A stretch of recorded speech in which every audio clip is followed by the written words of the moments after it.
ज्योतिष के माध्यम से आज हम जानेंगे कि भारत और पाकिस्तान का युद्ध होगा या नहीं।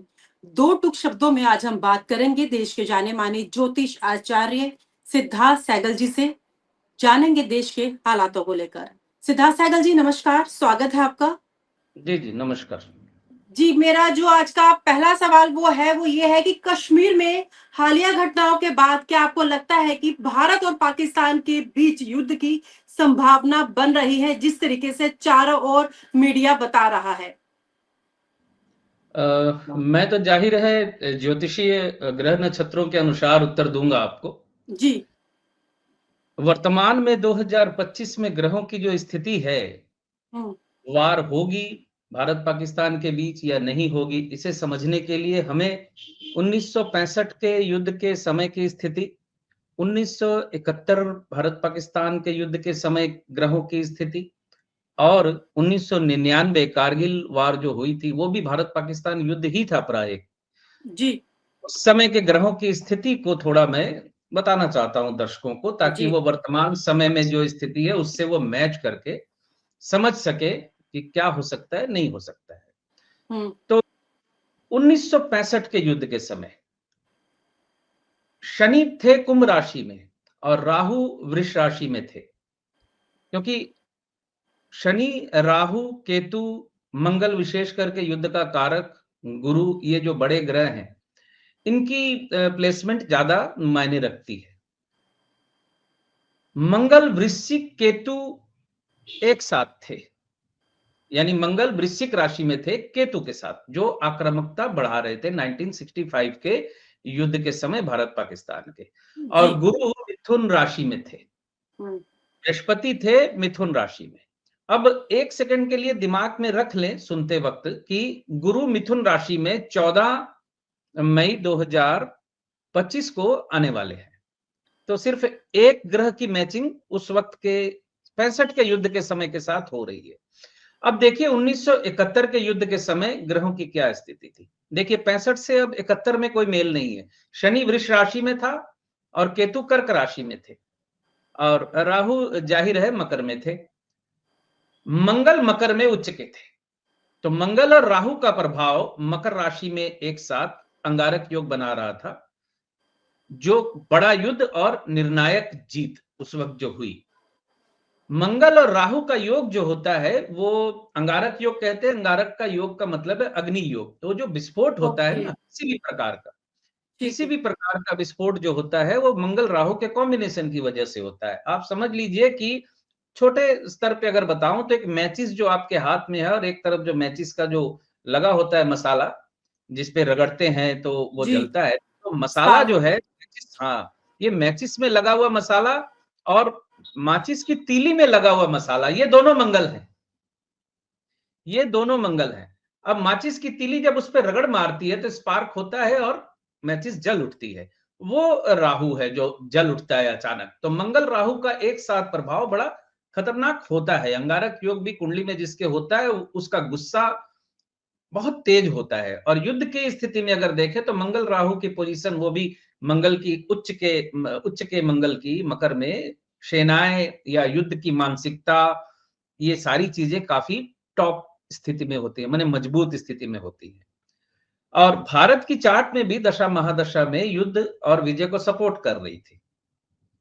1999 के कारगिल युद्ध को अगर हम लेते हैं तो राहु कर्क राशि में थे, यानी वहां राहु मकर में थे 71 में, 99 में कर्क में थे, और मंगल धनु राशि में थे। ठीक छुपा है। हुआ युद्ध, छुपा हुआ युद्ध, घातक लड़ाइयां, और शनि मेष राशि में नीच के थे। कूटनीतिक दबाव लेकिन सैन्य का पलड़ा भारी। अब सारांश जो है, इन तीनों युद्धों में मंगल, शनि, राहु की जो स्थिति थी, यानी 1965, 1971 और हम्म। 1999, इन हम्म। तीनों युद्धों में राहु की, शनि की और मंगल की जो स्थिति थी वो इस वक्त नहीं है। युद्ध तभी हुआ जब ग्रहों ने बहुत तीखा वातावरण तैयार किया उस वक्त। इस वक्त वो स्थिति नहीं बन रही है। अब इसको अच्छा। थोड़ा, हाँ, अब इसको थोड़ा सा और हम गहराई से समझने की कोशिश करते हैं। जी। 2025 में जो ग्रहों की स्थिति है, युद्ध के कोई संकेत है या नहीं। बृहस्पति देखिए 14 मई को मिथुन में प्रवेश करेगा, जो 1965 के बृहस्पति के साथ मैच कर रहा है, लेकिन उसके बाद कोई भी ग्रह 3 बार भारत पाकिस्तान के युद्ध के समय जो ग्रहों की स्थितियां बनी थी, कहीं भी कोई भी ग्रह किसी भी प्रकार का कोई मैचिंग नहीं कर रहा।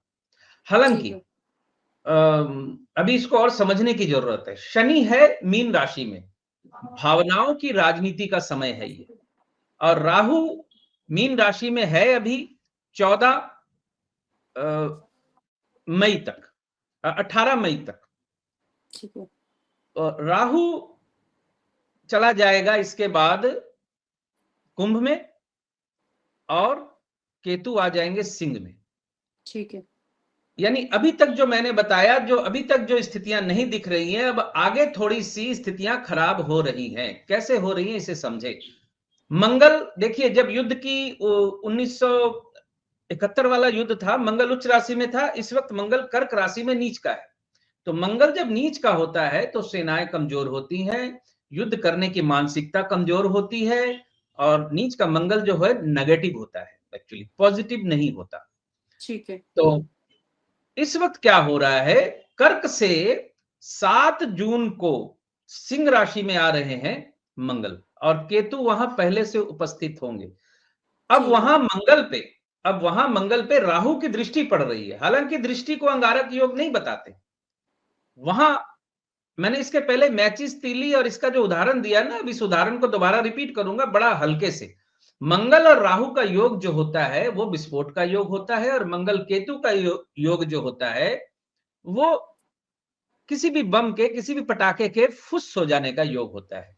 जैसे आप इसको यूं समझे कि आप दिवाली में पटाखा चलाते हैं, उसमें सुतली में चिंगारी लगती है और एक निश्चित समय पे जाकर वो ब्लास्ट होता है, तो वो मंगल राहु का कॉम्बिनेशन है।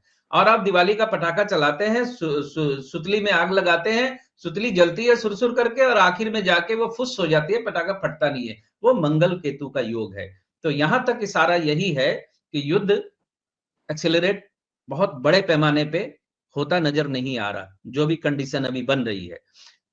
इसके बाद ध्यान देने वाली बात जो है कि गुरु 71 में वक्री था, तो गुरु अभी वक्री होगा, लेकिन वो वैसा इंपैक्ट नहीं डालेगा जैसा इंपैक्ट उस वक्त डाला था, क्योंकि मंगल शनि की इस वक्त तो फिलहाल कोई सीधी दृष्टि नहीं है, लेकिन 30 जुलाई 2025 से बन रही है मंगल शनि की सीधी दृष्टि।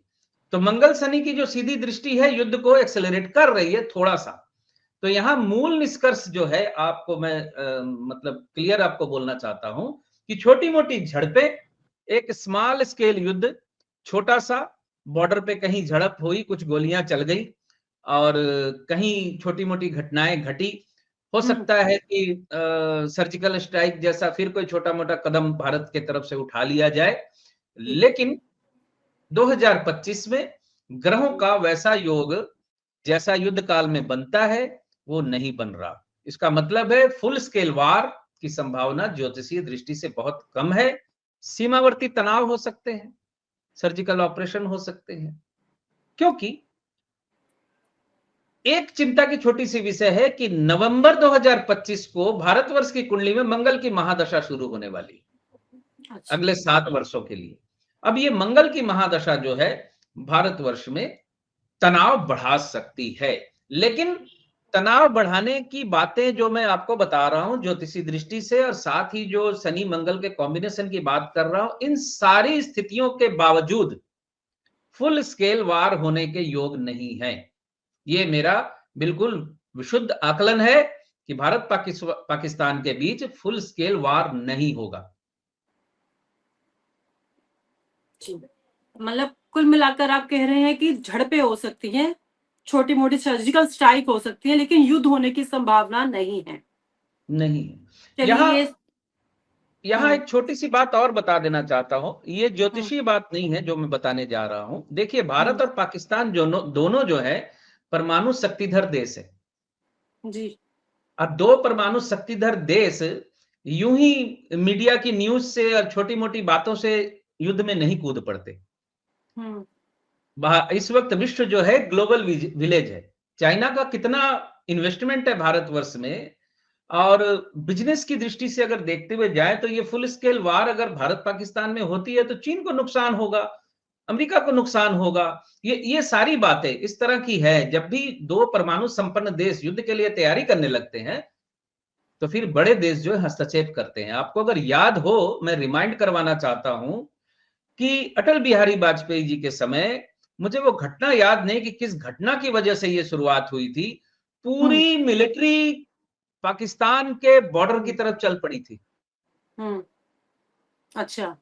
थोड़ा सा रिमाइंड अगर करेंगी, थोड़ा सा अगर जी आप जी। न्यूज को थोड़ा चेक करेंगी तो अगर याद आ हम्म जाए अगर आपको, तो पूरी हम्म। मिलिट्री वहां मोबिलाइज हो गई थी, पूरी मिलिट्री बॉर्डर की तरफ चल पड़ी थी और सब पहुंच भी गए थे। लेकिन हम्म वहां से फिर सेनाएं वापस आई थी। यहां तो हम्म वो भी हालत अभी नहीं है। और सबसे बड़ी बात है, अगर प्रैक्टिकली अगर सोचे तो पुलवामा हम्म, में 40 सैनिक मारे गए थे। 40 सैनिक मारे जाने के बावजूद फुल स्केल वार नहीं हुआ था। मैं अच्छा जी। तकनीकी तौर पे बोल रहा हूं। और हम्म ये तो साधारण सिविल पे एक अटैक है। अटैक बहुत बड़ा है, बुरा है। सिविल की जान की भी उतनी ही कीमत है जितनी देश के सैनिक की कीमत है, और हम्म जितनी सिविल की कीमत है सैनिक की भी कीमत होती है। लेकिन पुलवामा में 40 लोग मारे गए थे, फिर भी फुल जी। स्केल वार नहीं हुई थी, क्योंकि सेना पे हम्म सीधा अटैक जो था वो तो बहुत बड़ा अटैक था। पहलगाम से भी बड़ा अटैक पुलवामा को मानता हूं मैं। हम्म ये तो ऐसा लगता है जैसे कि थोड़ा सा जबरदस्ती खरोच के भाग गए। वो कुछ लोगों को मारना था, नुकसान करना था, कर गए। हम्म। तो ज्योतिषी दृष्टि से भी मुझे नहीं लगता कि फुल स्केल वार होने वाली है। और थोड़ा सा आप कूटनीतिक और राजनीतिक स्थिति को भी थोड़ा सा आकलन करें तो मुझे नहीं लगता है कि फुल स्केल वार होगी। लेकिन इस समय क्या लगता है कौन से देश पाकिस्तान के फेवर में खड़े हैं और कौन सा देश हमारे फेवर में खड़े हैं? ऐसे कौन कौन से देश है जो आने वाले समय में सपोर्ट कर सकते हैं ज्योतिष के देखिए, माध्यम से? एकमात्र यहाँ ज्योतिषीय माध्यम मेरे पास कुछ नहीं है ऐसा कुछ बताने हम्म लायक। ज्योतिषी हम्म माध्यम से ये बताना मुश्किल है। लेकिन आज की जो न्यूज है, चीन ने पाकिस्तान का समर्थन कर दिया है खुल के। ट्रंप हम्म साहब ने, अंकल सैम ने तो बिल्कुल 1000 वर्षों की लड़ाई वो लोग लड़ते ही रहते हैं, अपना आपस में समझ लेंगे बोल दिया है। हम्म, और हमेशा ही ऐसा हुआ है कि जब भी कोई इस तरह की बात आई है तो अमेरिका का समर्थन पाकिस्तान को ही हासिल हुआ है। उनकी कोई जी। स्ट्रेटेजी होगी हम्म कूटनीतिक तौर पे। और जहां हम्म तक रूस का सवाल है, एकमात्र रूस भारत का विश्वस्त मित्र था, एक बड़े पावरफुल ताकतवर देश के तौर पे। लेकिन हम्म, आज की तारीख में अमेरिका के बहुत ज्यादा करीब भारतवर्ष चले जाने की वजह से रूस के साथ भी यह मित्रवत व्यवहार वैसा है नहीं। और श्रीलंका, नेपाल क्या मदद करेंगे आसपास के आपके छोटे छोटे देश ऐसे मामले में। तो ऐसा है कि इस वक्त कूटनीतिक तौर पे और विदेश नीति के तौर पे भारतवर्ष थोड़ा सा अकेला पड़ता नजर आ रहा है। ट्रंप ने तो जो किया है वापस आके 24 में आप देख ही रही है। यहां आप समर्थन हम्म उनसे, ट्रंप से मिलेगा आशा भी नहीं कर सकती आप। सिर्फ पुतिन से आशा है। लेकिन पुतिन भी चाइना हम्म के खिलाफ थोड़ी जाएगा। और चीन ने तो बोल दिया हम्म कि हम पाकिस्तान के समर्थन में इस मामले में। आज का वक्तव्य है चीन का शायद।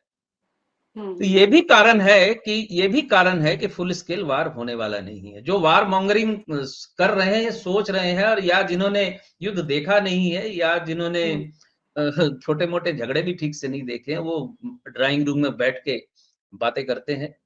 खैर छोड़िए उस पर, और मैं कुछ बोलना नहीं जी। चाहता। हमारा तो मेन विषय था, मेन मुद्दा था कि युद्ध हो गए नहीं, इसको आपने एक्सप्लेन कर दिया है और क्लियर कर दिया है। और जो देश की संभावनाएं बनी हुई थी उसको आपने अभी तो फिलहाल शांत कर दिया है। और वैसे आपने कभी भविष्यवाणी पहले भी की है जो सच हुई है। अब इस भविष्यवाणी का इंतजार करते हैं। आपने समय दिया बहुत टाइम बाद आज प्रोग्राम में। आपका बहुत बहुत शुक्रिया। नमस्कार। जी, नमस्कार। और आप हमसे जुड़े रहने के लिए सब्सक्राइब करें YouTube पर, फॉलो करें ट्विटर पर और लाइक करें Facebook पर। और ज्यादा जानकारी के लिए आपको टाइप करना होगा सिर्फ न्यूज नशा।